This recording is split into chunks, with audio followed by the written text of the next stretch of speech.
Janata Dal you के तरफ से आनंद पुष्कर को पार्टी घोषणा करी है, तो एनडीए के नेता रामपुकार सिन्हा भी चुनाव लड़ने के लिए तैयार है और आर और पार लड़ाई हो। एमएलसी चुनाव में एनडीए टूटता हुआ नजर आ रहा है। जनता दल यूनाइटेड और राष्ट्रीय लोक मोर्चा सारण शिक्षक निर्वाचन क्षेत्र में आमने सामने हैं।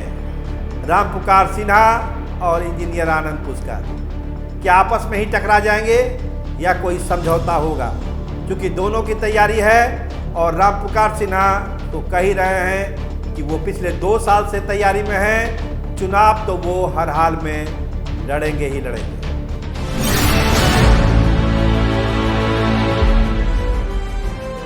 आप देखना शुरू कर चुके हैं स्टार टीवी बिहार में, आपके साथ सरोज सिंह। सारण शिक्षक निर्वाचन क्षेत्र में 5 जिले छपरा, सिवान, पूर्वी चंपारण, पश्चिम चंपारण और गोपालगंज, यहाँ के वोटर वोट करेंगे एमएलसी के लिए और टोटल वोटर की संख्या 10,802 है।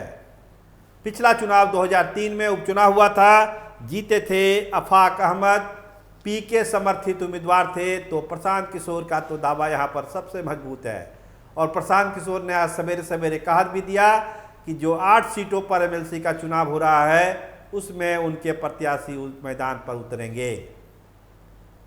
तो गर्म है मामला, लेकिन एनडीए के भीतर ज़्यादा गर्माहट हो गई है और सामने है 2 चेहरे, रामपुकार सिन्हा और आनंद पुष्कर। एक बार फिर सुनिए क्या कह रहे हैं रामपुकार सिन्हा। अगर जनता दल यू के तरफ से आनंद पुष्कर को पार्टी घोषणा करी है, तो एनडीए के नेता रामपुकार सिन्हा भी चुनाव लड़ने के लिए तैयार है और आर और पार लड़ाई हो। देखिए, पिछले चुनाव में रामपुकार सिन्हा प्रत्याशी नहीं थे। अभी राजगीर में जो सम्मेलन हुआ था, विचार विमर्श का जो मंथन हुआ आरएलएम का, उसमें प्रदेश अध्यक्ष ने साफ साफ इशारा किया था कि रामपुकार सिन्हा ही प्रत्याशी होंगे सारण शिक्षक निर्वाचन क्षेत्र से। कोई आधिकारिक ऐलान नहीं है, लेकिन इशारा उन्होंने किया। तो जो पिछला चुनाव हुआ 2023 में, उसमें अफाक अहमद को 3055 वोट आए थे, आनंद पुष्कर को 2381, जयराम यादव को 2080, चंद्रमा सिंह को 1225 और रंजीत कुमार को 1008 वोट मिला था। लेकिन इस बार परिस्थितियां बदली है, क्योंकि रामपुकार सिन्हा पिछले 2-2.5 सालों से इस सीट पर मेहनत कर रहे हैं, शिक्षक भी रहे हैं, लगभग 10 साल शिक्षक रहे, उसके बाद इस्तीफा देकर राजनीति में आए। आरएलएम के प्रवक्ता हैं, उपेंद्र कुशवाहा के खासम खास हैं और पूरी निष्ठा से पार्टी की सेवा भी कर रहे हैं। लेकिन पिछले हफ्ते जनता दल यूनाइटेड की एक बैठक हुई कार्यालय में, उमेश कुशवाहा की अध्यक्षता में, और वहाँ पर आनंद पुष्कर को हरी झंडी दी गई। आप तस्वीरों में देख सकते हैं। नीतीश कुमार से भी मुलाकात हुई आनंद पुष्कर की। तो क्या नीतीश कुमार और उपेंद्र कुशवाहा ही आमने सामने हो जाएंगे? देखिए, अभी आधिकारिक ऐलान तो नहीं है, लेकिन जो तैयारी है दोनों की, आनंद पुष्कर की और रामपुकार सिन्हा की, उसको देखकर यही लगता है कि एनडीए वहाँ पर एकजुट नहीं रह पाएगा सारण शिक्षक निर्वाचन क्षेत्र में। 2-3 बातें हैं। देखिए, एक सामाजिक समीकरण को भी समझने की जरूरत है। अभी तिरहुत की बात हो रही थी, तो अभिषेक झा तो डिक्लेयर है, वहाँ से चुनाव लड़ेंगे, तैयारी है उनकी, घूम रहे हैं लगातार। और हमने अब खबर भी चलाई थी कि इस बार बदला लिया जाएगा और माहौल भी अच्छा है अभिषेक झा के पक्ष में। लेकिन बिहार है, ब्राह्मण बिरादरी से आते हैं अभिषेक झा, और अगर आनंद पुष्कर भी उतरे, जिस तरह की संभावना है, जिस तरह से उनको हरी झंडी दी गई है, कहिए कि एक तरफ से उम्मीदवार ही घोषित कर दिया गया है, तो वो भी ब्राह्मण बिरादरी से, तो क्या तिरहुत और सारण दोनों में ब्राह्मण बिरादरी का ही चुनाव लड़ेगा एनडीए से? ये एक बड़ा सवाल खड़ा हो रहा है। कुशवाहा बिरादरी से आते हैं रामपुकार सिन्हा।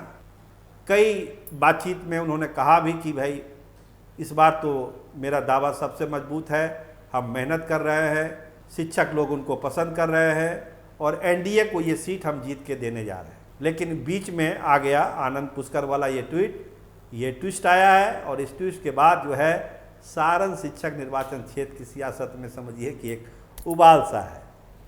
अब बड़े नेताओं को फैसला करना है किसी एक नाम पर, या फिर फ्रेंडली फाइट होगी या एकदम आर पार की लड़ाई होगी। तो रामपुकार सिन्हा का जो मूड है उसमें फ्रेंडली फाइट वाला तो कोई मामला समझ में नहीं आता है। वो तो कहते हैं कि आर पार की लड़ाई होगी। और इधर जनता दल यूनाइटेड की भी अपनी तैयारी है। अभी आरएलएम के तरफ से कोई आधिकारिक ऐलान नहीं है रामपुकार सिन्हा का, ये मैं स्पष्ट कर दूं। लेकिन राजगीर में जिस तरह का माहौल था और जिस तरह की बात आलोक सिंह ने की और जो तैयारी है रामपुकार सिन्हा की, उसको लेकर एक निष्कर्ष जरूर निकलता है कि आरएलएम की तरफ से रामपुकार सिन्हा ही प्रत्याशी होंगे सारण शिक्षक निर्वाचन क्षेत्र से। तो क्या एनडीए एक आधिकारिक सूची जारी करेगा 8 सीटों के लिए कि उनके कौन कौन उम्मीदवार हैं, या हर पार्टी अपना अपना प्रत्याशी घोषित करेगा, इसकी भी चर्चा है। प्रशांत किशोर की अलग तैयारी है जो हम बता ही चुके आपको। तो एक सीधा तो प्रशांत किशोर से है ही। अब एनडीए की तरफ से कौन लड़ेगा, आनंद पुष्कर लड़ेंगे या फिर रामपुकार सिन्हा लड़ेंगे, या फिर जेडीयू की तरफ से आनंद पुष्कर होंगे और आरएलएम की तरफ से रामपुकार सिन्हा होंगे, इसका इंतजार वोटर कर रहे हैं। और अगर इस तरह का कोई समीकरण बनता है तो हो सकता है कि प्रशांत किशोर फायदे में आ जाए। 2 की लड़ाई में तीसरे को भी फायदा हो सकता है। लेकिन चुनाव है इस सारण शिक्षक निर्वाचन क्षेत्र का, एमएलसी का, वोट कम होता है तो जिसने ज़्यादा वोटर अपना बना लिया होगा उसकी जीत तय मानी जाती है। और जो तैयारी है रामपुकार सिन्हा की, जो हम लोग देखते हैं उनके सोशल मीडिया पेज पर जब जाइएगा तो कोई ऐसा दिन नहीं है कि वोटरों के बीच वो नहीं है, लगातार वोटरों के बीच में है। आनंद पुष्कर भी इधर एक्टिव हो गए हैं जब से पटना में हरी झंडी मिली है। और अफाक अहमद तो खैर एमएलसी हैं ही अभी, वो तो लगे हुए हैं। तो सब लोग अपनी तैयारी में है। लेकिन नज़र है कि एनडीए का प्रत्याशी होगा या जनता दल यूनाइटेड और आरएलएम का अलग अलग प्रत्याशी होगा। इसी से हार और जीत तय होगी कि वहाँ पर एनडीए जीतेगा या फिर प्रशांत किशोर बाजी मार ले जाएंगे। आप देखते रहिए स्टार टीवी बिहार। आपका बहुत धन्यवाद, आपका बहुत बहुत शुक्रिया।